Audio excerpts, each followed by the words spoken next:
धर्म धर्म एक ऐसा संवेदनशील शब्द है जिसके बारे में अलग अलग शाब्दिक अर्थ निकाले गए हैं और अभी तक उस पे कई भ्रांतियां हैं। पर धर्म का वास्तविक अर्थ क्या है, आइए जानते हैं पूज्य गुरुदेव स्वामी अवधेशानंद गिरी जी महाराज से। धर्म भगवदीय और अलौकिक तत्व है जिसमें ईश्वर बहिरंग अंतरंग व्यवहार परमार्थ और लौकिक अलौकिक रूप से विद्यमान रहता है। जो पहला पुरुषार्थ है जिसके बिना लोक परलोक की सिद्धि असंभव रहती है। इस धरती पर और अन्य लोकों में भी जो साथ देता है उसे धर्म कहते हैं। धर्म का अर्थ है जो वर्तमान को आनंदित कर दे, हमारे वर्तमान को श्रेष्ठता, सिद्धि, सुरक्षा, संपदा, सौंदर्य और स्वाभाविकता दे। केवल वर्तमान, हमारे कल को और हमारे परलोक को भी जो सिद्धि देता है। या तो अभ्युदय निश्रेय सिद्धि सधर्म। शास्त्र कहता है धर्म का अर्थ है जो अभ्युदय कारक है। जैसे अभ्युदय होता है, अभ्युदय का अर्थ है कि आपको साधन सामग्री, श्वास, प्राण, अन्न, औषधि, कीर्ति, पुण्य, पुरुषार्थ, श्रम और अपेक्षित योग्यता जो प्रदान कर दे उसे धर्म कहते हैं।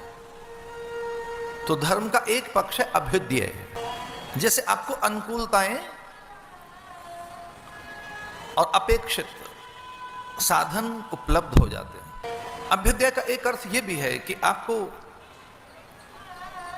योगक्षेम के रूप में जो भी प्राप्त है उसमें अल्पता अनुभव नहीं होगी, वो पर्याप्त अनुभव होगा और उसी में संतुष्टि भी अनुभव होगी। उसमें तुष्टि, पुष्टि, संतुष्टि, तृप्ति, सिद्धि, इसके साथ साथ कुछ बचा हुआ सा दिखेगा, साधन सामग्री, समय। तो जो ऐसा कहते हैं कि समय ही नहीं है, साधन नहीं है, धन नहीं है, कुछ बचा नहीं है, तो दूसरों की सहायता कैसे करें? न तो समय है, न साधन है, न योग्यता है, न पात्रता है, न उतने जयी हैं, न वैसे पराक्रमी हैं, न उतना यश है, न उतने अधिक अधिकार हैं।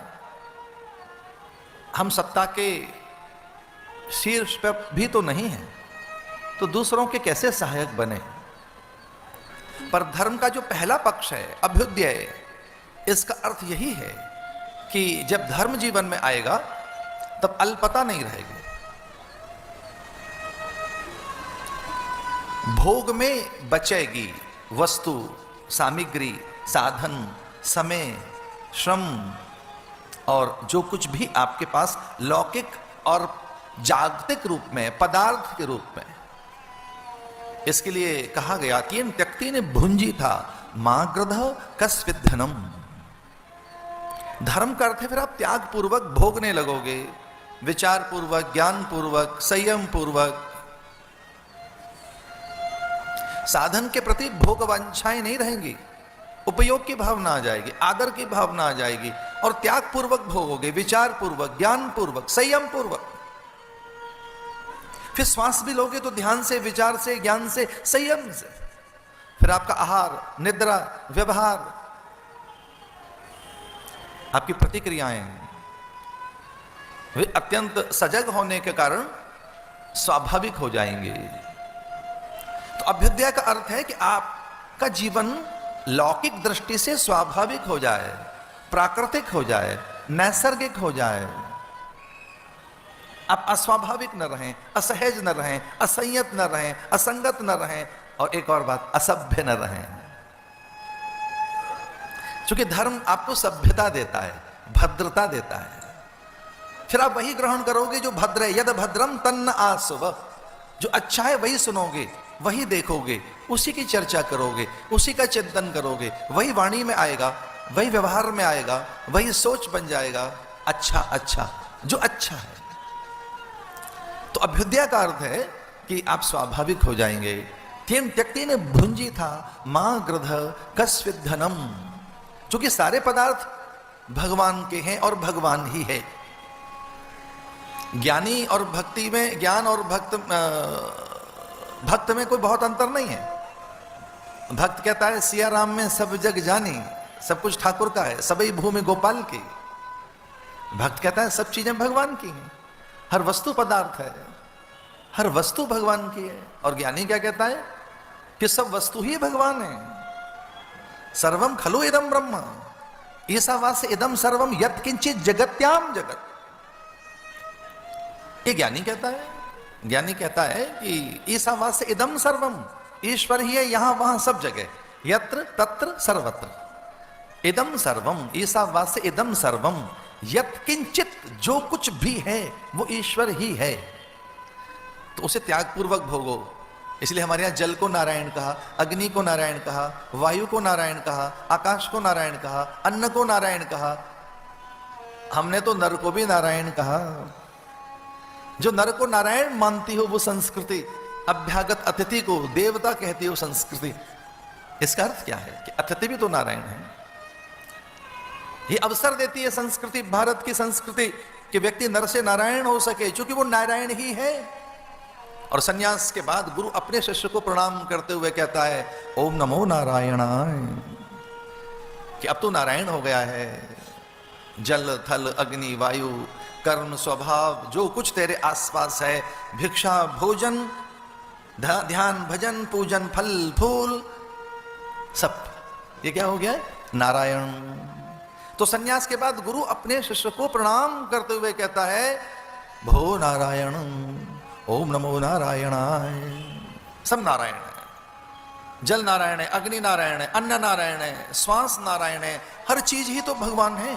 और जब हर चीज भगवान है तो भगवान को त्याग पूर्वक भोगो, विचार पूर्वक, ज्ञान पूर्वक, विवेक पूर्वक, आदर के साथ भोगो। भाई हम श्वास ले रहे हैं, हम अन्न ले रहे हैं, तो अन्न के समय अन्नो ब्रह्म रसो विष्णु, ये अन्न ब्रह्म है, इसमें रस विष्णु है। इसे वो अग्नि के रूप में और धातु बनाकर और वीर्य बनाकर और लावण्य रूप बनाकर वही प्रकट होगा। इसे पर्जन्यों में, पर्जन्य माने बादल, पर्जन्य का अर्थ उतने बादल जो बरसते हैं और अन्न को पकाते हैं, फिर अन्न ही फिर हमें बनाता है। ये सब नारायण है। इदम सर्वम यत् किंचित जगत्याम जगत त्यम त्यक्ति ने भुंजी था, तो इसे त्याग पूर्वक भोगो। भोग में और उपयोग में इतना ही अंतर है कि एक है उपयोग और दूसरा है उपभोग। उपयोग में योग जुड़ा है और दूसरे में भोग जुड़ा है, उपभोग। साधक तो बल्कि कहता है सदुपयोग करो। तो वो जो पहला पक्ष है धर्म का, या तो अभ्युदय, तो अभ्युदय का अर्थ यह हुआ कि जो पदार्थ हैं उनमें प्रासादिकता आए। यह संस्कृति उपभोक्तावादी संस्कृति आई है आज की। कंज्यूमरिज्म एक एटीट्यूड आया है, कंज्यूमरिज्म अप्रोच आई है, कंज्यूमर बन गए हम ग्राहक बन गए, हम साधक नहीं रहे। अधिकारों के प्रति सचेत करने के लिए बहुत अधिक बार ये बात कही जा रही है, जागो ग्राहक जागो। ये भी कहो साथ में, अरे साधक जागो, अरे विचारक जागो, जगो। उपनिषदों ने तो कहा उत्तिष्ठत जागृत प्राप्य वरान निबोधत। एक बार ढंग से उठकर जगकर अपने आप को पहचान, अपने स्वभाव को पहचान। यह तो अभ्युदय। धर्म किसे कहेंगे कि जो आपको स्वभावतः पदार्थों के साथ जोड़ दे। जरा सी भी हलचल है, आवेग है, आवेश है, उत्तेजना है, भय है, चिंता है, ग्लानि है, क्षोभ है, खिन्नता है, म्लानता है, इसका अर्थ है कि अभ्युदय का प्रभाव नहीं है, धर्म का अभाव है। और जब धर्म का अभाव होता है तब व्यक्ति में कोई हलचल आती है। इसे जीवन को धर्म के साथ जोड़ो। धर्मम भजस सततम सतताम, ये इसका अर्थ क्या है कि धर्म का भजन करना है, यानी अभ्युदय। फिर श्रेयस, श्रेयस करते हैं परलोक की सिद्धि जिससे होगी, जिससे प्राण तन मन गुण धर्म में संतुलन रहेगा।